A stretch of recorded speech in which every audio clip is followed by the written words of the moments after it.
ছোট চকলেট বোমাতে কি ঘর উড়ে যায়? এত অস্ত্র পাওয়া যাচ্ছে, সেগুলো কি এমএসজি আর এনআইএ নিয়ে যাচ্ছে নাকি? বললেন রবিবার রাতে বর্ধমান দুর্গাপুর লোকসভা কেন্দ্রের বিজেপি প্রার্থী দিলীপ ঘোষ। হ্যাঁ, দিলীপ ঘোষের মুখে কিন্তু এমনটাই জানা গেল। সাথে সাথে তিনি কিন্তু এও বলেন যে পার্থ অর্পিতার ফ্ল্যাট থেকে এত এত টাকা পাওয়া গিয়েছে, সেগুলো কি ইডি বা সিবিআই সাথে করে নিয়ে গিয়েছে? এরকম ভিন্ন ধরনের একাধিক বিতর্কিত মন্তব্য কিন্তু এই দিন দিলীপ ঘোষকে করতে শোনা গেল। জেলা বিজেপির পক্ষ থেকে বর্ধমান দক্ষিণ বিধানসভার নির্বাচনী কার্যালয়ে উদ্বোধন করা হলো সেই দিন। এই দিন বিজেপির এই নির্বাচনী কার্যালয় উদ্বোধন করেন বর্ধমান দুর্গাপুর লোকসভা কেন্দ্রের বিজেপি প্রার্থী দিলীপ ঘোষ। সেখানে সাংবাদিকদের প্রশ্নের উত্তরে একযোগে শাসক দল তৃণমূল কংগ্রেসকে আক্রমণও করতে শোনা গেল বর্ধমান দুর্গাপুর লোকসভা কেন্দ্রের বিজেপি প্রার্থী দিলীপ ঘোষকে।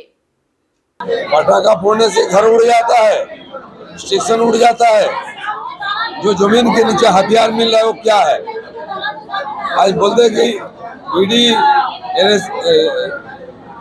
एनआईए वो हथियार लेके गए। क्या पार्थिव बाबू के घर में रुपया कौन लेके गया था? केस्टो मंडी के घर में रुपया कौन लेके गया था?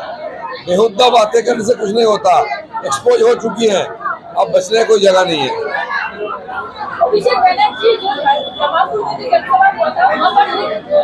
अरे भाई बंद करो, नहीं तो ऐसा नहीं चलेगा।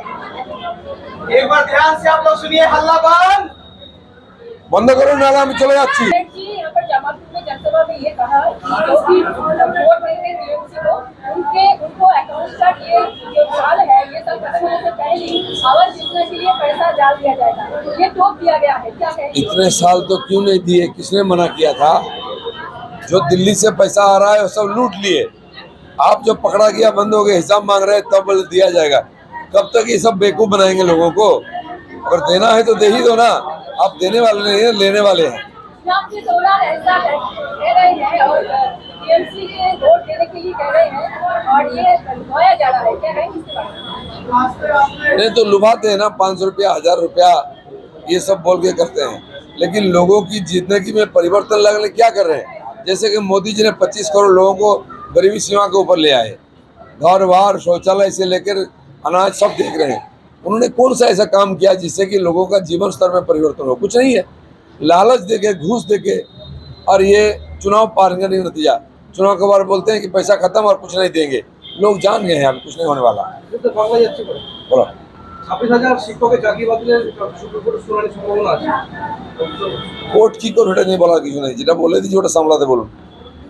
দাদা, আনন্দপুরে বিজেপি নেত্রী দক্ষিণ কলকাতার বর্মা সাংগঠনিক জেলা প্রেসিডেন্ট সরস্বতী সরকার তিনি আক্রান্ত হয়েছেন, তার মেরে মাথা ফাটিয়ে দেওয়া হয়েছে, কি বলবেন?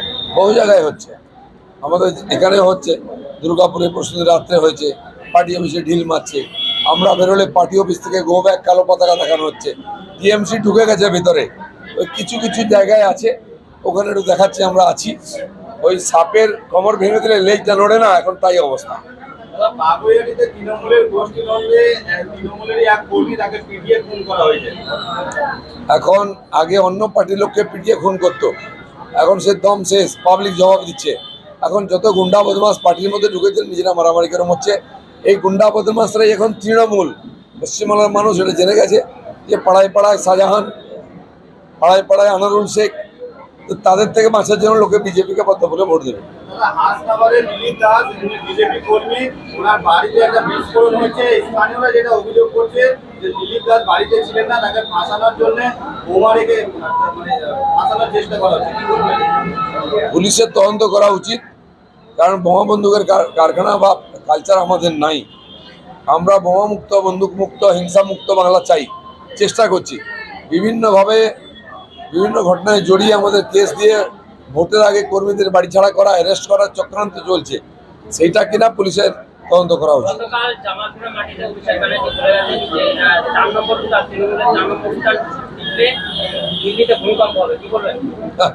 ভূকম্প হবে, দিল্লি অনেক দূর, কলকাতা সামলে নিন, আগে বর্ধমান সামলে নিন। তো সেই জন্য বুঝে গেছেন ওইসব কিচ্ছু হবে না, খালি চালাকি কর্মীদের মনোবল বাড়াবার চেষ্টা করছেন। ওদের ক্যান্ডিডেটরা ভয়ে বেরোচ্ছে না, গরমে বেরোলে সঙ্গে কেউ বেরোচ্ছে না। আর কি বলবেন? আমরা কি বলেছি? ইন্টারন্যাশনাল কনস্পিরেসি হয়েছে, আন্তর্জাতিক ষড়যন্ত্র এবং তার জুড়ে আছে বাংলাদেশের মাধ্যমে। আর এই শাহজাহান রোহিঙ্গাদের নিয়ে এসে জেলা পরিষদের পয়সায় ক্যাম্প করে রেখে খাইয়ে বাইরে সম্পর্ক করছে। সমস্ত আন্তর্জাতিক চক্র আছে, সব বেরোবে, সবে শুরু হচ্ছে। কিন্তু বর্ধমান দক্ষিণের মতো জায়গায় আজকে দক্ষিণের যে সাংগঠনিক অফিস তার উদ্বোধন করলেন, এর ফলে দল কতটা সমৃদ্ধ হবে? দল সমৃদ্ধ আছে। আমাদেরকে সব বিধানসভায় অফিস করতে বলা হয়েছে। যেহেতু শহরের মধ্যে এত বড় অফিস আছে, আমাদের সাফিসিয়েন্ট জায়গা, সব কাজ চলছিল, কিন্তু তবু পার্টির যে সিস্টেম এখন সব বিধানসভায় কার্যালয় চাই নির্বাচনী। তো আজকে আমরা দক্ষিণী বিধানসভা কার্যালয় উদ্বোধন করলাম। সব বিধানসভায় প্রায় হয়ে গেছে, এটা বাকি ছিল, হয়ে গেল। নীল সাদা রং হয়েছে আপনার বিজেপি কার্যালয়। রং তো রোজই পাল্টায়, পুরো বাংলার রঙই পাল্টে যাবে। সামনে বিধায়ক অফিস, তারপর আপনি অফিস বলেন, কি মনে চাই আগামী এটাও বিধানসভা অফিস। আমরা যেখানে সুবিধা হবে সেখানেই করব, যোগাযোগের সুবিধার জন্য করব। অঞ্জনদা বসে আছেন এখানে, এর আগেও অফিস ছিল, এখনো হচ্ছে। কার্যালয় দখল হয়ে গেছে বিধায়ক অফিসের সামনে, মানে পার্সোনাল 10টা গাড়ি দাঁড়ায়, তাদের সমস্যা। না, পুরো পশ্চিমবাংলার রাস্তাঘাট, পুকুর, বালিশ, কয়লা সব দখল হয়ে গেছে। এই দখল মুক্ত করার জন্যই বিজেপির অভিযান। একটা বিধায়ক অফিসের পেছনে তিনতলা বিল্ডিং আছে, চারিদিকে বিধায়কের ছবি, মমতার দিদির ছবি লাগানো, এখনো পর্যন্ত আমাদের কোনো অভিযোগ করেছে? সে তো রেল স্টেশনেও ছবি লাগানো, মোদি হাইওয়ে তৈরি করছেন ছবি, ওরা ছবি লাগিয়ে কবজা করার চেষ্টা করছে। আমরা কবজা মুক্ত করার চেষ্টা করছি। ছবি লাগিয়ে রং করে রাজনীতি হয় না, মানুষের মন জিততে হয়। চলুন, ধন্যবাদ। আপনারা খালি করলে আমরা শুরু করবো।